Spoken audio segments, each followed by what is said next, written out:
Despite it being day, the moon can still be seen in the bright blue sky. The city is as busy as ever, with people trying to head to their destined locations for the day. A girl inside the train excuses herself bumping into other passengers since she needs to get down at her stop. Yui notices her struggling to get out, so she gets into the girl's space to assist her, telling the girl to go ahead. With heart in her eyes, the girl expresses her thanks and manages to get off the train. The door closes and the girl inhales and exhales deeply, glad that the entire ordeal is over. Inside the train, two girls are whispering about Yui as they gush because she looks cool. They wonder if Yui is single and briefly consider asking her out. They assume Yui is a male, but when they see her full form, they notice she is wearing a skirt. Outside of the school, a girl is trying to hand Yui a present. She is shy and trembling as she urges Yui to accept her gift. Yui makes an attempt to turn down the gift, but after taking a good look at the girl and noticing how much she wants Yui to take it, she ends up accepting. At the gym lockers, Yui opens the gift, which turns out to be a towel with her initials. Her friends Nobara and Kotobuki catch her and notice that Yui has accepted yet another present from a girl. Her friends tease her since she still charms girls, which is something she's been unconsciously doing since middle school. Because she has a hard time refusing gifts, girls continue showering her with presents.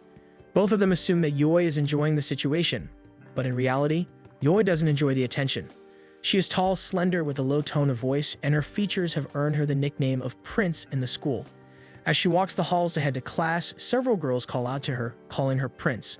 Kotobuki expresses that their excitement is valid since Yui is way more appealing than most of the guys in their school.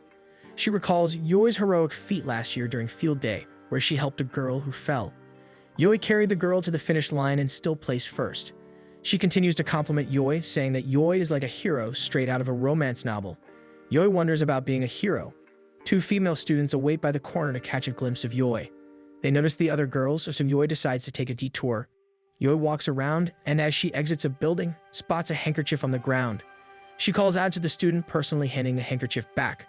The students swoon over her appearance as Yui abruptly leaves. As she jogs away from the crowd, she thinks deeply about how people seem to consider her more as a hero or prince instead of a girl. She doesn't blame them, having accepted that this will be how she is treated due to her looks.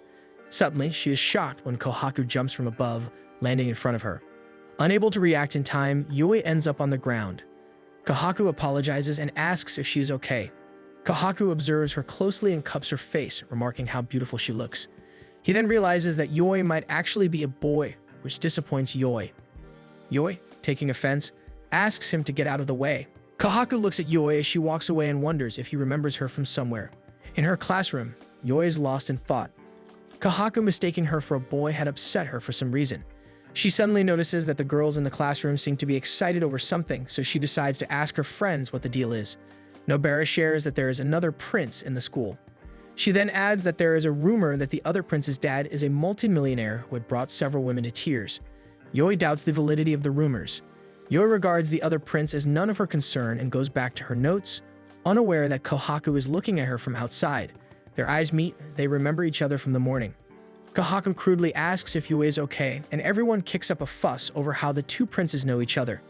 They surround Yui with questions, making Yui realize the other school prince is Kohaku. From outside, Kohaku's friends ask how he came to know Yui. They mention she is famous, considered a prince in their school despite being a girl. This surprises Kohaku since he thought she was just a beautiful boy. His friends call him rude as he looks up to Yui, where everyone surrounds her. Suddenly, he feels himself growing curious. After class, Yui drags herself to the store, still worn out from the sudden attention she got from everyone in class. She managed to clear up the misunderstanding, but the girls' relief had left her feeling disheartened since they don't seem to look at her as a girl either. She sees something she wants to eat and moves to grab it, but stops herself when she notices the cashier is getting bothered by a drunk. Yui steps in, threatening the man that she will call the police. Angry, the drunk man grabs Yui, telling her to mind her own business. Kohaku steps in, taking evidence of the drunk customer's behavior on his phone. The drunk man demands that Kohaku should delete the evidence. Annoyed, Kohaku grabs the man by his jaw, telling him to get lost. He then notices Yui and lets the drunk go so he can greet her. As he is chatting away, the drunk makes a move to strike Kohaku, but Yui swiftly blocks the attack and scolds the man for attacking from behind. Everyone in the store is charmed by her heroic move. Kohaku even snickers at her action. The store manager then complains about the commotion and begins beating the drunk for making such a scene as Kohaku drags Yui out of the store. They end up in a park under a full moon. Yui wonders how she ends up in this situation. Kohaku commends Yoi's actions, asking about her move. Yoi shares that she knows martial arts, which impresses Kohaku. He now understands why the girls call her a prince. Yoi remarks on this, saying she didn't choose to be a prince. She considers herself normal, but everywhere she goes she hears prince or hero. She wonders why she had decided to tell her troubles to Kohaku. Kohaku affirms that it is okay for girls to not be demure, and that having a prince-like girl in the mix is alright. Kohaku admits what Yoi said back in the store made his heart flutter. Yoi thanks him, and Kohaku decides to call her by her first name, even adding Chan as a suffix. Yoi is surprised, wondering where he had learned her name. Kohaku wonders how, despite Yoi's beauty, she's never been treated like a princess. Kohaku assumes the men around Yoi must have horrible taste. Yoi feels uneasy being called beautiful for the first time, so she isn't sure if Kohaku is serious. Suddenly, Kohaku lifts Yoi like a princess out of the blue. Being her first time, this throws Yoi into a panic.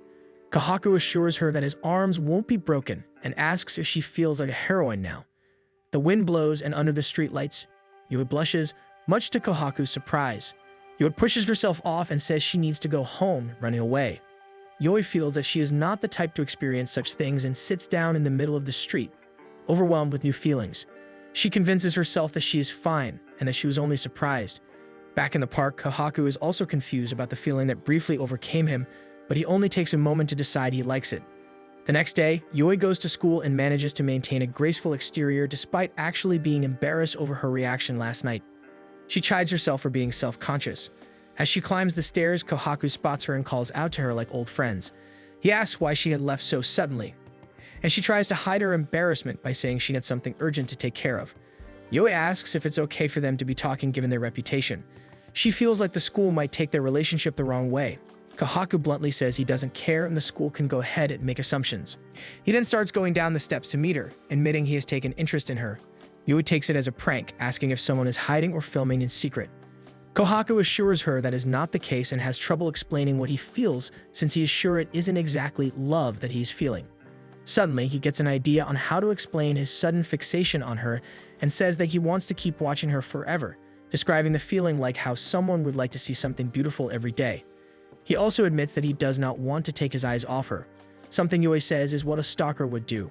Kohaku counters that a stalker wouldn't admit anything to his victims, but he's coming out clean to her with his intentions and asks Yoi for lunch. Yoi bluntly refuses, fixing him with his suspicious gaze. As she continues to walk to class, Yoi looks back on how men usually perceive her. Her experience is limited to most saying she is regarded as handsome and not cute and men calling her a cool prince, so no one really had a romantic interest in her. She continues to wonder about Kohaku's feelings for her in the classroom. This makes the girls around her think she looks amazing despite looking troubled. She can imagine someone called Prince taking interest in her. She bets Kohaku says all those things to other girls. Her friends shake her out of her thoughts by asking her to lunch. She begins to ease up as she chats with them. But Kohaku ruins the moment by showing up in her classroom asking for her time. His presence causes the classroom to fall into chaos as gossip begins to fill the room about their actual relationship. Seeing that her classmates are close to misunderstanding the situation, she hurriedly goes to Kohaku and tells him that she's ready for the special committee meeting, pushing him out of the classroom. However, this does little to satisfy her classmates' curiosity. Kohaku brings Yoi to an empty classroom knowing she does not want to be seen by others. Seeing that he just wants to have lunch with her, she decides to entertain his request, but decides she should finish early so she can return to her classroom. She unpacks her lunchbox neatly on the table and prepares to dig in. However, Kohaku is only sipping on a juice box by the window. She decides to ask him to take a seat, but is surprised when he takes the seat directly in front of her. After her initial shock, she realizes Kohaku did not sit down until he was sure she was comfortable. She observes him longer and notices how nice his long fingers and face look. She pushes the thought aside for now and pours her curry sauce onto the rice neatly. Kohaku expresses his amazement at how well prepared her lunch looks, and Yoi shares that her family owns a curry restaurant. Kohaku is amazed since he had never met someone with a curry restaurant. Yoi admits that she doesn't openly share that her family owns one because she fears a possible nickname will be given to her. This makes Kohaku curious as he begs her to share it and promises not to laugh at her. Nervously, she admits she might be called the Curry Prince. He manages to maintain a blank face, but it eventually becomes too much for him and he ends up laughing. She reprimands him for breaking his promise, but Kohaku claims that he likes the fact that she has a curry restaurant and even considers it cute. Yoi is confused, so Kohaku explains that how she's self-conscious about it is endearing and everything about her is cute.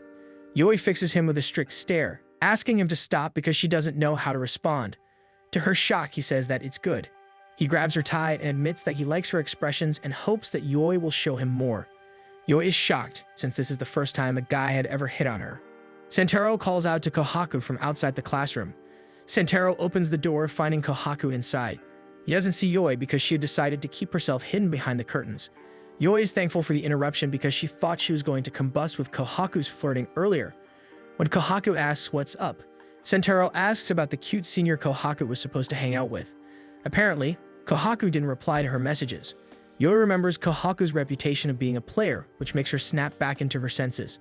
Yoi opens the curtains, revealing herself. Sentaro was surprised to see Yoi there, not expecting the two princes to be in the same room. Yoi tells Kohaku to refrain from inviting her to lunch ever again. Yoi stuffs her items back in her lunch bag and politely leaves with a stuttering Sentaro in her wake. However, Kohaku notices she left her curry container. Yoi walks down the hallway, thoughts of Kohaku being a playboy occupying her mind. She finds him calling her cute and possible and believes Kohaku calls everyone that. Determined, she reminds herself not to be fooled by his cheap words. At the family diner, Yoi serves the customers. Some regulars compliment her appearance, causing her to laugh. Helping her father at the register, two female customers bet Yoi is always told how handsome she is. Yoi smiles politely in return. Memories surface of how people keep calling her handsome, alongside the one with Kohaku calling her cute. As much as she believes it is nothing special, Yoi keeps remembering it since it is a first for her. Hearing new customers come in, Yoi looks up to greet them, only to find Kohaku and Sentaro. Flustered, Yoi asks why they are here, wondering if she's being stalked. Kohaku dispels her fears, handing over the curry container she left earlier. Kohaku and Sentaro enter, and Yoi announces their arrival to have seats prepared. Yoi's father upgrades their curry plates after finding out they are from Yoi's school. Yoi asks Kohaku if he's telling everyone that her family runs a curry place. Kohaku denies this since Sentaro naturally found out. Back in the classroom, Sentaro recognized the sticker label on Yoi's curry container as being from a recommended restaurant. He apparently is a big curry fanatic, and to prove his point, both of them turn their gaze to Sentaro, who happily takes photos with his camera. As the boys dig in, Yoi's father teasingly asks who her boyfriend is since the only males she talks to are him and other patrons. Seeing her converse with other men puts his mind at ease. Yoi takes the moment to observe Kohaku, and based on his face she can tell he is thoroughly enjoying his food. She catches herself staring and shakes it off so she can focus on work. Completely full, Kohaku wants to sleep while Sentaro prepares to go home to write his food review. Sentaro settles the bill and gives his social media account right before he leaves. Yoi approaches Kohaku, who does not want to get up. Kohaku slips his finger on Yoi's palm as she picks up their plates. Kohaku asks if he can walk her home after work. Yoi pulls her hand away and says that she can't just leave as easily. Nearby, Yoi's father peeks out and tells Yoi she can clock out early, much to Yoi's surprise. Outside, he advises her to be home by 9 and leaves. Kohaku remarks that Yoi seems close to her dad and compliments their curry place. They walk together, and Yoi decides to satisfy her curiosity. She asks about Kohaku's supposed hangout with their senior. Kohaku says he declined since returning the curry container is more important. Yoi said he could have returned it another day, and breaking a promise with a woman is not good. Kohaku smiles and explains that Yoi's personality is very fitting for a prince. Kohaku then apologizes for upsetting her during lunch. He had intended to visit her to set things right, but he noticed he had only annoyed her further. Taken aback, Yoi tries to explain that she isn't mad, but she finds herself at a loss for words. Suddenly, a heavy downpour falls on them. Kohaku tells her to run and follow him and leads her to a big home. Yoi soon learns that this is actually Kohaku's place, and he is inviting her in so she won't catch a cold. Drenched, Yoi takes Kohaku's old clothes to change into. Looking around, Yoi asks about the grand house, and Kohaku replies his grandfather is the president of the company. While changing, Yoi remembers Nobara mentioning the same thing. However, Kohaku doesn't carry himself like a rich person, and even eats food a regular student would eat. Yoi exits the bathroom in Kohaku's clothes, naturally looking good on her. Kohaku steps forward while complimenting her looks, and Yoi blocks him with his self-defense stance. Kohaku tells her to relax because he is just going to make them some tea. Yoi looks around again and wonders if they are alone. She wonders out loud if the school calls Kohaku a prince because of his wealth. Kohaku finds the reason for his moniker dumb. He wants to stay low-keyed in school and explains that he had declined the invitation from their senior earlier because he had never agreed to hang out with her in the first place. Yoi realizes she was under the wrong assumption earlier. Embarrassed, she bows deeply in apology since she jumped to conclusions. Kohaku lightly brushes it aside, but Yui corrects him, saying she doesn't have experience with men, and that causes her to be uncomfortable. To hide this from him, she had intentionally made herself appear cold. She admits it is the first time a man showed interest and is unsure how to handle things. After her apology, Kohaku hooks his finger with hers, closing their distance. He asks Yui if she is okay with what he did, and Yui finds herself unable to move. Their reverie is broken by the sound of Yui's phone ringing. Her dad is calling her. Realizing it is late, Yui exclaims she must go home. Kohaku insists on walking her back. On the walk back, Yui assures Kohaku that she won't talk about his house. Kohaku tells her that it's fine since they actually reside in a condo that acts as their decoy home, so no one is going to find out. Yui looks at him with astonishment due to how entitled he is. Yui wonders if it is okay for her to know, and Kohaku says that even if she wants to kill him, he'll let it happen since that would mean the last thing he sees is someone beautiful. Yui calls him out for laying it thick, and Kohaku assures her it is a joke. He advises her to always call him out or else he'll sound crazy. They decide to part ways at a convenience store. Yui feels that she should be the one walking Kohaku back, but Kohaku says that it will defeat the purpose of walking Yui home. Kohaku asks Yui to call him by his first name and confesses that his feelings for her are closer to love than he originally assumed. Yui watches as he leaves, baffled by the confession and her own feelings toward Kohaku. At school, Nobara and Kotobuki are excited about Yui's experience with Kohaku. They ask more about her relationship with him, making it difficult for Yui to reply. Still, the two princes being together excites the two girls, especially Nobara, who is a BL enthusiast. Given Yui's nature, they think the assertive and experienced Kohaku might be a great match for Yui. Yui continues to deflect, and Nobara shares that the initial dislike will make the romance spicier down the line. They think Yui is getting special treatment since Kohaku is generally indifferent towards girls, going as far as calling it fate if they end up together, causing Yui to choke on her food. Yui's impression of Kohaku has changed since they first met, but she still doubts Kohaku is serious with her. While buying a drink, girls call out to Kohaku. He strikes a pose, which excites them. Another pair of girls approach him and say that they heard he turned down the senior who asked him to hang out. They then try to persuade him to go with them instead, but he turns them down, claiming he is busy. They then joke that the reason might be Yui, and share that Yui looks too much like a man. Kohaku didn't like their tone at all and called them ugly to their faces. Calling him names, they storm off. Shun and Sentaro point out that he tends to be a little too harsh with females. They both wonder about Kohaku's sudden interest towards Yui, since she is the opposite of the girls he dates. Kohaku stops and turns to explain that it's weird that no one else is interested in her. For Kohaku, Yui's appearance is enough to spark curiosity, and how she acts, especially when talking to men, is interesting. He goes on until Shun tells him to stop before he goes too far. Shun believes it is the impure thoughts that drive Kohaku to make the first move, which is unlike him. Kohaku, having none of his friends' comments, decides to skip class. Kohaku continues to be curious about Yui and wonders why no one is intrigued by her beauty. To him, Yui is someone that anyone would stop and stare at. He wonders how the desire to know more about her counts as impure.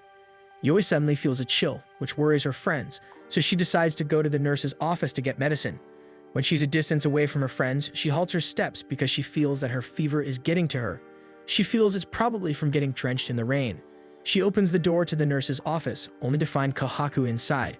She immediately slams the door shut, and Kohaku calls her rude from the inside. They struggle by the door handle, with Kohaku overpowering her and opening the door. Kohaku notices Yui's fevered state. He asks if she's okay, which Yui dismisses, wanting to be alone. Kohaku gets her a glass of water, telling her to ask for help when she needs it. He encourages Yui to not be a prince in front of him. Sitting on the floor, Yui accepts the water. She slowly stands up and makes her way inside the nurse's office. Kohaku offers to get the nurse as Yui makes her way to the bed. Lying on her side, Yui closes her eyes as the fever overtakes her. However, she snaps her eyes open when Kohaku suddenly lies next to her, announcing that the nurse is out. Yui tries to get him to leave, but Kohaku refuses, explaining that he'll help warm her up. Eventually, she feels her energy get drained, and Kohaku insists as he shuffles closer, promising that he won't do anything. Yui fixes him with a stern glare and refuses, so Kohaku decides to get under the blanket and cuddle closer to her instead. He begins patting her head, and Yui can only grumble about getting him back once she feels better.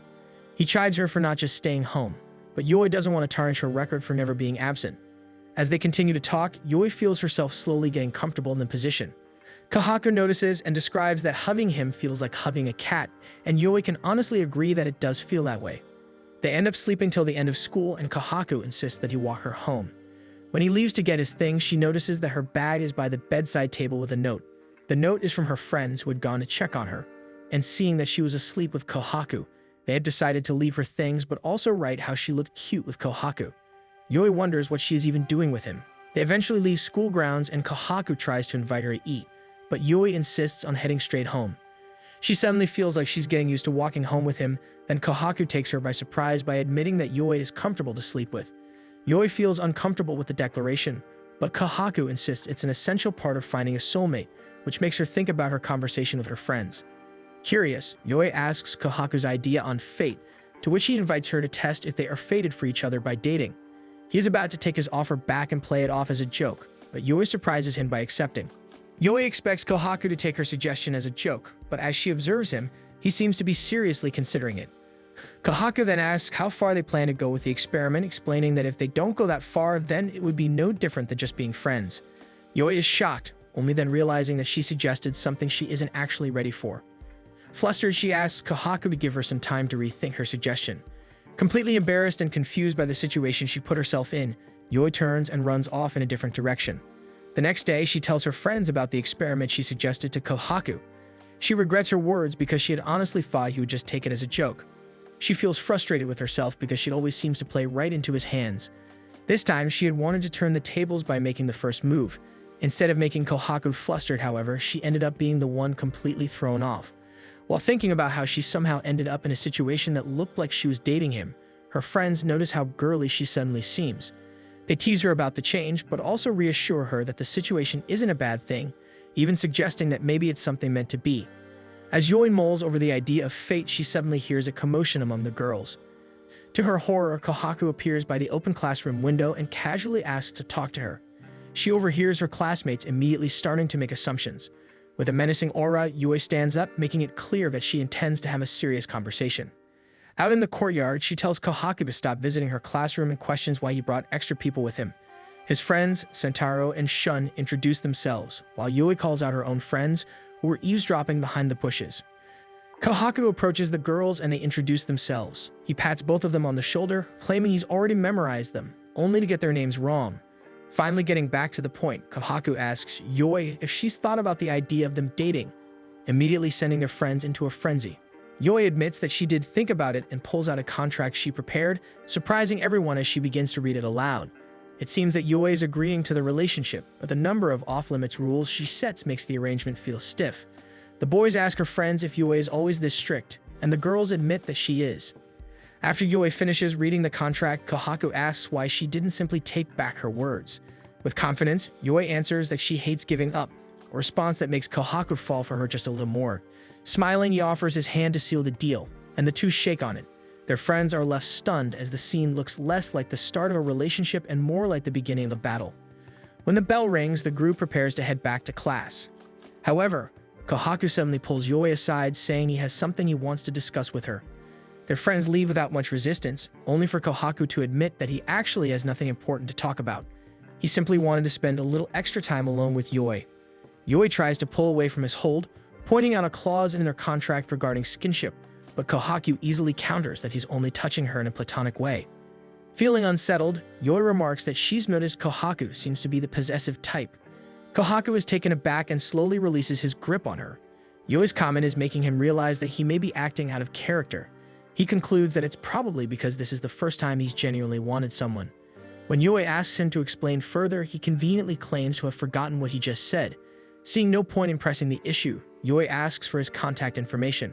Kohaku gives it to her, but saves his name simply as K. The second bell rings and Yui makes a move to leave, but Kohaku asks if they can walk home together. She considers the offer but ultimately declines, reasoning that it might give them away. Kohaku heads off to his own class, leaving Yui alone. Later at home, Yui lies in bed thinking about how easily Kohaku slipped into the role of her boyfriend while she was the one left flustered and fumbling around him. When Yui tries to rest, her mind keeps replaying the way Kohaku has been saying her name, and she begins to panic over the decision she made. The memory of Kohaku admitting that he wants her lingers in her thoughts, causing her to blush. Kohaku is out eating with his friends when his phone suddenly chimes. As soon as he checks it, he nearly chokes on his food and quickly apologizes for startling everyone at the table. Meanwhile, Yui stares at her phone in disbelief. She has just sent a message to Kohaku asking him out on a date for the weekend. She tries to convince herself that things like fate are something a person chooses for themselves. On the day of their date, Yui arrives at their agreed meeting spot early. As she waits, other girls can't help but admire her, mistaking her for a handsome boy. As she lets her mind wander, she feels a twinge of disappointment as she recalls how plain Kohaku's response to her message was. As she struggles to make sense of her emotions, Kohaku suddenly appears and walks up to her.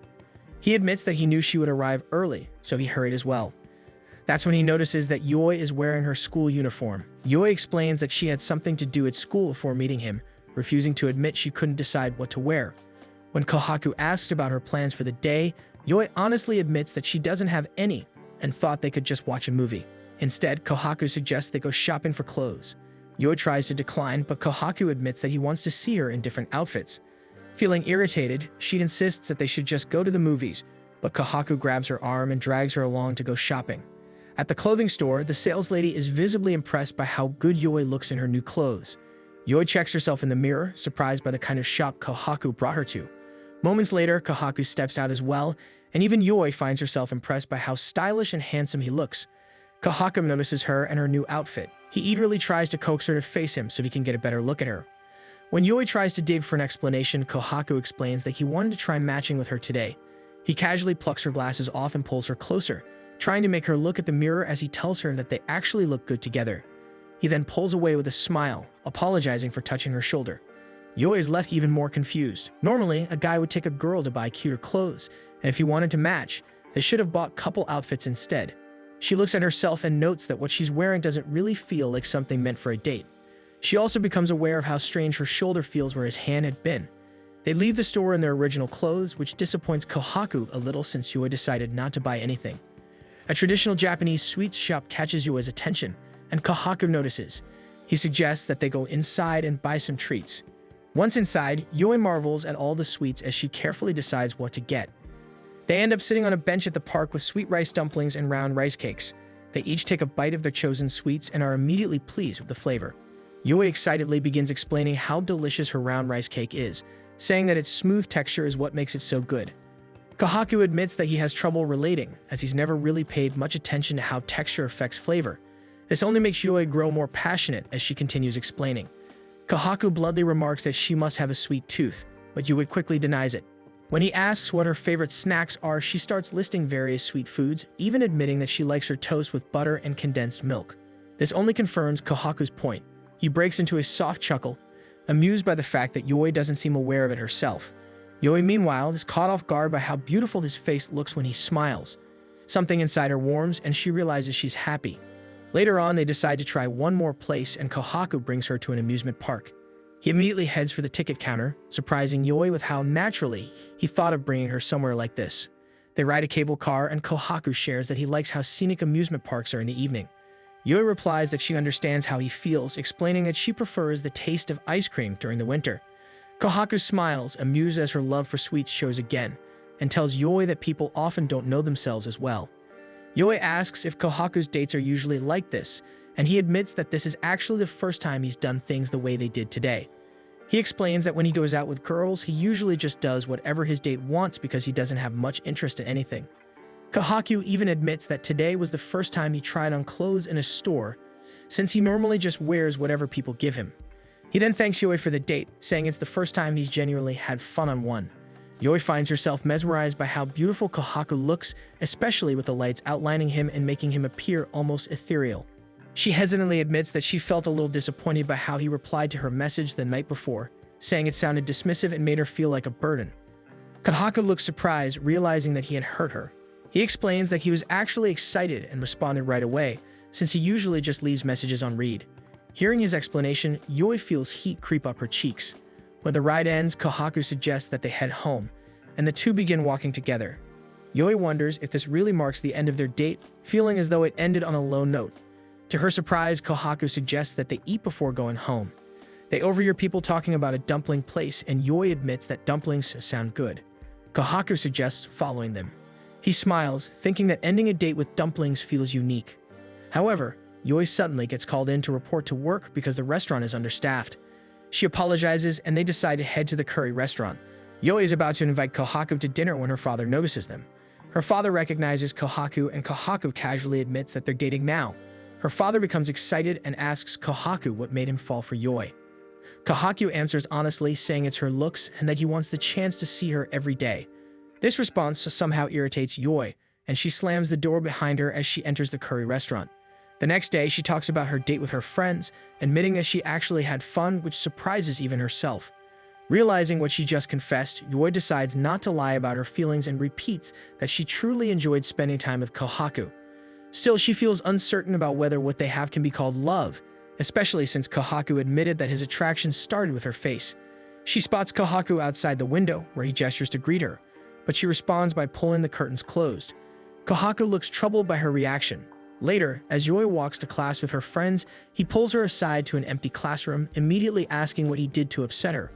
Yoi tells him that he shouldn't have told her father about them dating, but Kohaku counters that they were outside of school, so the contract doesn't apply. Yoi admits that there's a chance they aren't really dating at all, since neither of them is truly in love. She confronts him, saying that all he's told her so far is that he likes her face. Kohaku points out that the purpose of their experiment is to figure out what love is. For some reason, this unsettles Yoi, and she grows irritated when he casually offers her some sweet snacks. She pushes him away and runs off, leaving Kohaku surprised.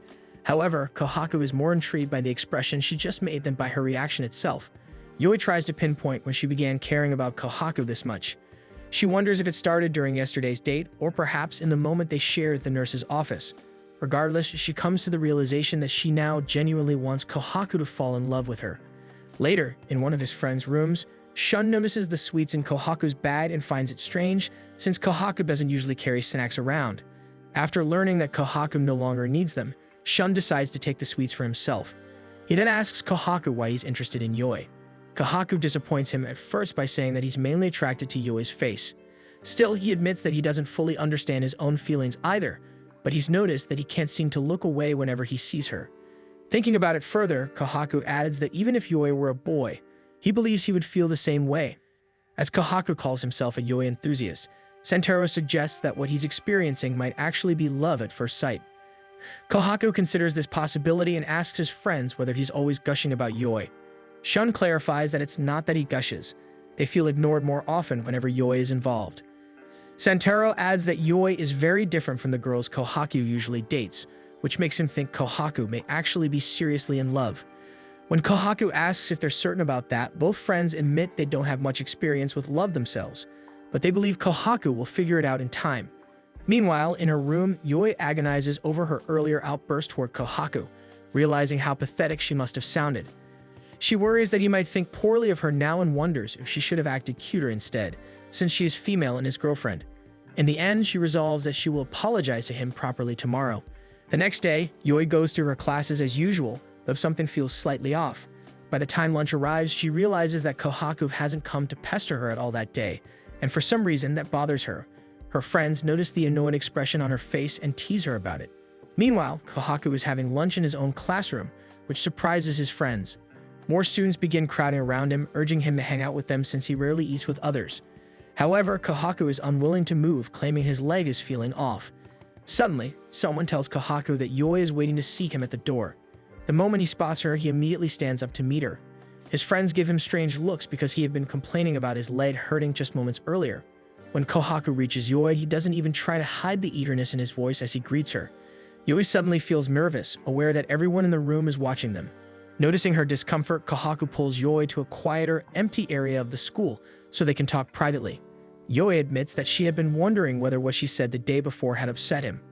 When Kohaku tells her that it didn't bother him at all, Yoi feels another wave of disappointment wash over her. Kohaku suddenly brings up gyoza, saying he's been craving it ever since their date, since they never got to eat any. When he invites her to have gyoza with him later, Yoi immediately agrees, telling him she can finish work by 7 p.m. Kohaku leaves after promising to message her later so they can go together. Yoi is surprised at herself. She had been feeling down earlier, but now she feels happy that Kohaku asked her out to eat.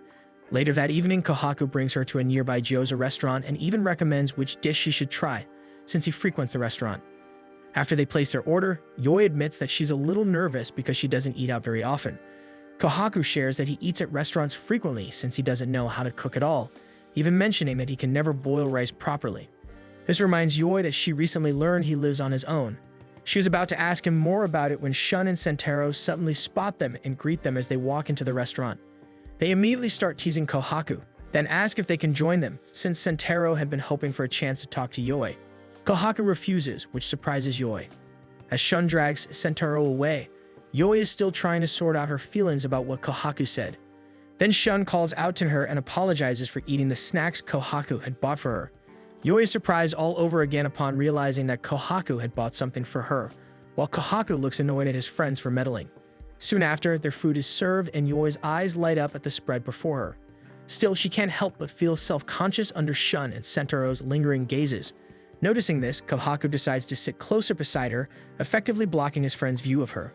Kohaku scolds them for staring at her, and Yoi feels overwhelmed by how close they are. Kohaku asks if she's okay. She tells him that she is, but admits she's nervous because she isn't used to being this close to a man. She feels embarrassed about saying this out loud, but Kohaku confesses that he's feeling nervous too. Smoothly, he takes her hand beneath the table. At that moment, two girls enter the restaurant and begin gossiping about them, assuming they are a gay couple because of Yoi's masculine appearance. Startled, Yoi quickly pulls her hand away and turns her face away from him, insisting that they should eat before the food gets cold. After the meal, they walk home together with Kohaku slightly ahead of her. He tries to make small talk about the Gyoza place, and although Yoi responds at first, her thoughts immediately drift elsewhere. She knows that what she did back in the restaurant could have strained their relationship, yet Kohaku seems to be acting completely normal. She wonders if she's just overthinking everything. Kohaku turns to face her and admits that he's been thinking about his feelings ever since she confronted him the day before. Scratching the back of his neck, he confesses that he isn't sure about his feelings himself and apologizes.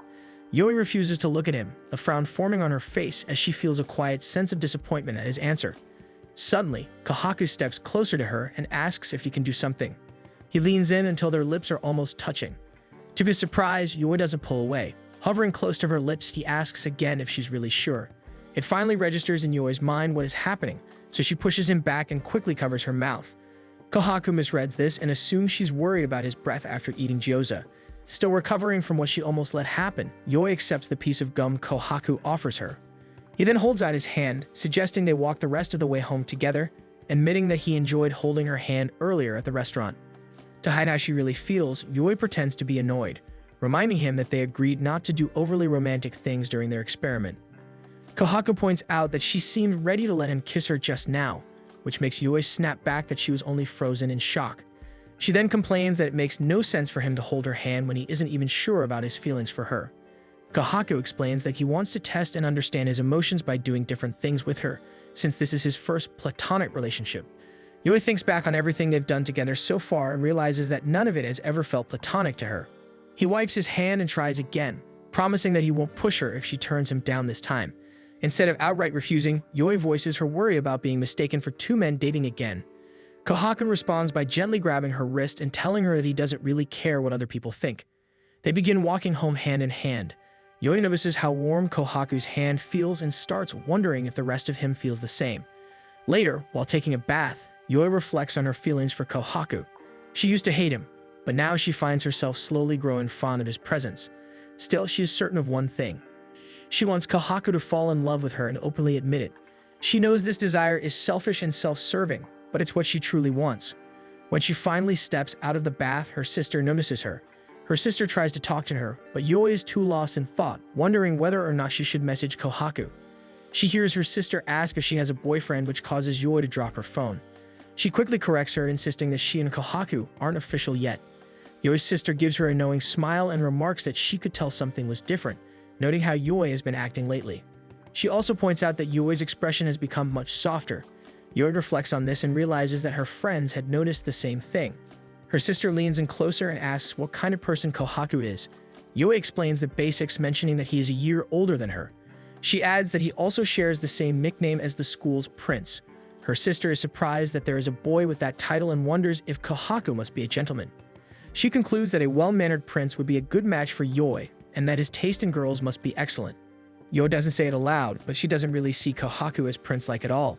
Still, she admits that some of the things he said earlier did sound like something a prince would say. Meanwhile, Kohaku stares at his chat thread with Yoi, thinking back to their almost kiss. He smiles to himself, realizing that if Yoi hadn't stopped him, he would have kissed her without hesitation. The next day in the locker room, Kohaku and his friends spot Yoi. Shun is the first to greet her, but Yoi finds herself unable to face Kohaku. She makes up an excuse about needing to do something and rushes off, much to Shun and Sentaro's surprise. Later, Yui cautiously moves around the school, trying not to run into Kohaku, but he notices her behavior. He manages to catch up to her and gently confronts her about it. Yui refuses to admit that she's avoiding him because she can't face him. While she's caught in her thoughts, Kohaku reaches out to pick something from her neck, but Yui instinctively swats his hand away. He shows her that it was just a strand of her hair, and Yui feels embarrassed by her reaction. Kohaku asks if she thought he was going to try to kiss her again. He tells her to relax, assuring her that he won't do anything she doesn't want. This makes Yui pause because she isn't actually sure that she would dislike it if he did kiss her. Realizing she isn't entirely against the idea, she reaches out to stop him just as he's about to leave.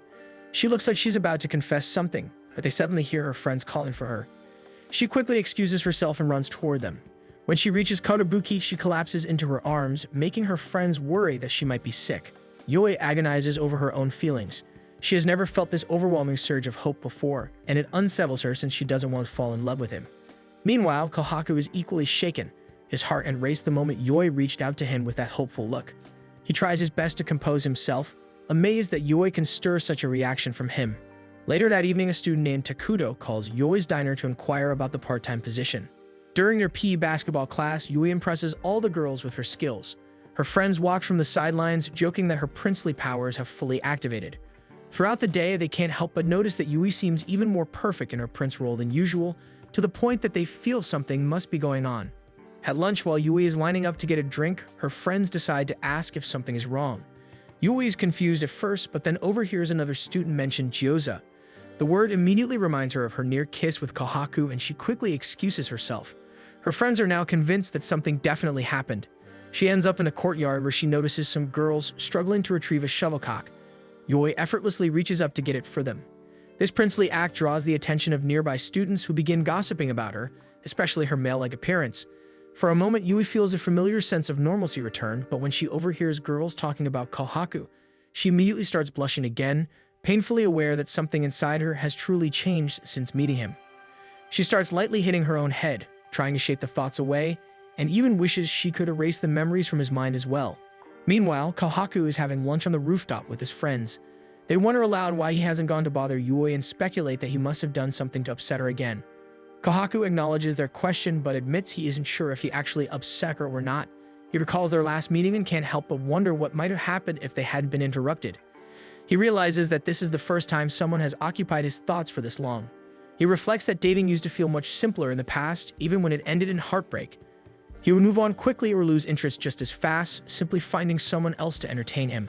But with Yui, he feels unusually sentimental. As he continues thinking about her, he finds himself getting strangely excited, only to be snapped back to reality when his friends remind him that lunch break is almost over. By the time school ends, Kotobuki looks a little disappointed that Kohaku never showed up, though Yui insists that it's actually a good thing. Nobara then points out that Yui tends to act less princely whenever Kohaku is around. This makes her friends realize that Yui's extra prince behavior today is likely because Kohaku wasn't there, since she becomes noticeably more girly in his presence. Yui snaps at them, which surprises even herself, so she quickly apologizes, and her friends apologize back for crossing a line. She trudges home alone, quietly reasoning that she reacted that way because she isn't used to being called girly. Being called something other than a prince suddenly feels embarrassing and foreign. She admits to herself that she had been hoping Kohaku would do something yesterday, but immediately hits her head again to shake the thought away. She recalls her older sister saying that someone more prince-like than her might make a good match and wonders if that could be true. Then again, this is also the first time a man has ever shown interest in her, so maybe she only sees him as a good match because he is available to her. If that were the case, then perhaps she would be fine with anyone who showed interest in her, not just Kohaku. Suddenly, Takudo steps out of the curry restaurant. Their eyes meet for a brief moment before they exchange a respectful bow. Takudo then walks off in another direction, leaving Yui wondering if she has met him somewhere before. The next day, while studying in the library for a class, Yui's friends talk about hanging out after school. Yui declines, explaining that she asked for extra hours at work so she can stay busy and distracted. Soon after, a teacher asks the librarian if his class can also use the library. When permission is granted, murmurs spread among the students as they notice it is Kohaku's class. Kohaku immediately spots Yui, and the two lock eyes for a moment before Yui quickly looks away. Her friends tease her, while Kohaku's friends rib him about seeing Yui again after so long. Shun tries to convince Kohaku to go talk to her, but Kohaku decides it's better not to bother her while she's studying. Noticing him begin to walk away, Yui glances in his direction, finding it strange that he doesn't try to approach her. She tells herself to focus, reminding herself that she was the one who set the rule that he shouldn't disturb her at school. Still, she can't help feeling a cloud of disappointment settle in her chest. Yue hides her face behind her notes so she can steal another glance at Kohaku, while her mind spirals over her feelings. Her friends notice but choose not to question her. She sneaks another look, and this time he catches her. She quickly turns away, only to notice that Kohaku has sent her a message. Opening it, she sees that he asked if something is wrong. She looks up at him again, and he turns toward her, meets her gaze, and gives her a gentle smile. She types back that she's distracted by his presence, then hurriedly adds that it feels like a parent is watching her. Her reply makes him burst into laughter loud enough that a teacher calls his attention. After composing himself, he texts her back, telling her to stop making him laugh. When she starts to smile, he tries to invite her on a date later, but she replies that she has work, effectively ending their exchange. After some time, Yue's class is dismissed, and they begin leaving the library. Yue lingers near the door for a moment, and when Kohaku notices her, she raises her hand in a small goodbye before stepping out. Kohaku looks bewildered, but Sentaro has the biggest reaction as his face turns bright red. Kohaku scolds him loudly, and the commotion is heard by Yui and her friends outside.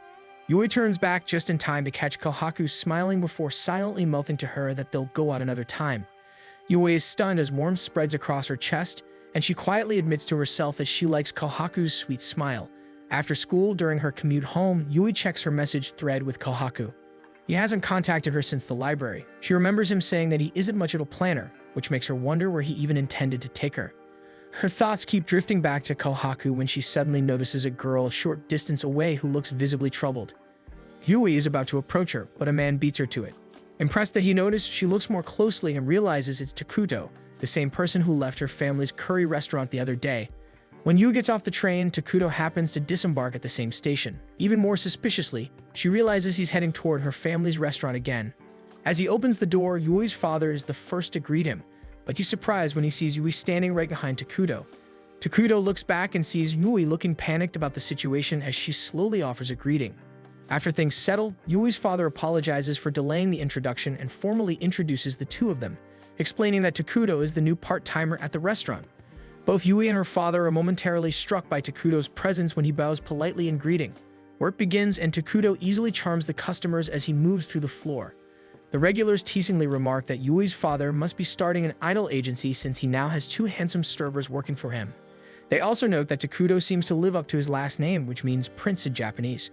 Yui watches him closely, and true enough, he does appear more traditionally prince-like than Kohaku. She then realizes that Takuto has forgotten to bring drinks to a table of girls. Before the girls can complain, Yui steps in and serves them herself, instantly winning them over with her demeanor. Takuto apologizes, but the girls cut in to say how good he and Yui look together, joking that it feels like they're being served by two princes. Yui handles the compliment smoothly, while Takuto quietly continues to observe her. Later in the supply room, Takuto approaches Yui and asks about her nickname. She explains that people often mistake her for a guy because of her masculine appearance. Takuto admits that he understands the feeling since people frequently tease him about his last name and expect him to be dependable. Because of that, the prince nickname has caused him trouble since he actually makes plenty of mistakes. Yui insists that he truly lives up to his name, reminding him that she saw him earlier step in to protect a girl from a man who seemed ready to harm her. Takuto is visibly taken aback by her words. Suddenly, he tells her that he has always thought of her as a pretty girl, not a prince. Yui freezes for a moment. The comment reminds her of how Kohaku called her beautiful during their first meeting, and she feels her face heat up. Takuto panics, worried he may have offended her, and quickly explains that he came from an all-boys school, so he's very used to distinguishing girls when he sees them. Despite her blushing, Yui tells him that she doesn't mind the compliment, though her thoughts keep drifting back to Kohaku's compliment instead. Meanwhile, Kohaku has returned to his main house, much to his mother's surprise, since she hadn't expected him back so soon. He explains that he only came to retrieve some clothes. His mother hands him several bags filled with designer outfits from his uncle. Kohaku is mildly uneasy about this, but his mother insists that his uncle wants him to have them, as dressing Kohaku up has apparently become a personal hobby. As she starts to ramble about it, Kohaku quickly packs everything and announces that he's leaving. Before returning to his other house, he stops by a convenience store where he overhears a group of girls talking about him. On impulse, he joins their conversation, joking that his grandfather is incredibly rich because he's a descendant of Thomas Edison. When they stare at him in utter confusion, he grins boyishly and admits he was just kidding. Instead of being offended, the girls feel their hearts skip a beat at how effortlessly handsome he is. Kohaku lightly pats one of them on the shoulder and tells them to focus on their studies instead of getting caught up in rumors before casually walking away. After he leaves, the girls excitedly talk among themselves, agreeing that he was unbelievably cool. As he walks home, everything around him suddenly feels dull. His thoughts drift back to his past, and the world seems drained of color until Yui unexpectedly appears before him. Instantly, everything feels vivid again. He offers her one of his snacks, learning that she's just finished her shift at work. As they walk together, Kohaku recalls that he was eating the same snack when they first met. Yui is surprised that he remembers such a small detail. He admits that he remembers that day clearly because she struck him as mysterious. Yui immediately shoots back that he's the mysterious one. Kohaku insists that he has always been obvious, then adds that he's surprised by how things turned out, and that he's actually dating her now. Yui thinks to herself that that should be her line. As they continue walking, a speeding car suddenly rushes past, bringing them close enough that their hands are almost touching. Yui hesitates, wondering whether she should take his hand, but before she can decide, Kohaku firmly intertwines his fingers with hers. He then invites her to go to the local summer festival with him. Adjusting her grip on his hand, Yui accepts. Kohaku immediately brightens and asks her to wear a yukata. She flatly refuses, saying she doesn't even own one. Undeterred, Kohaku begins scrolling on his phone, apparently looking for auctions online. Yui reaches out to grab his phone in protest, but Kohaku catches her hand instead, smirking as he tells her he's just kidding because she already looks good in anything she wears. Yui shoots him an accusatory look and calls him a flirt. They start bickering playfully as they walk. Their hands remain linked as they continue home together. Yui quietly begins thinking about what she should wear to the festival while also remembering that their experiment won't last forever. She wonders what will happen to them when it ends. Thanks for watching. Make sure to subscribe so you won't miss a new episode every week.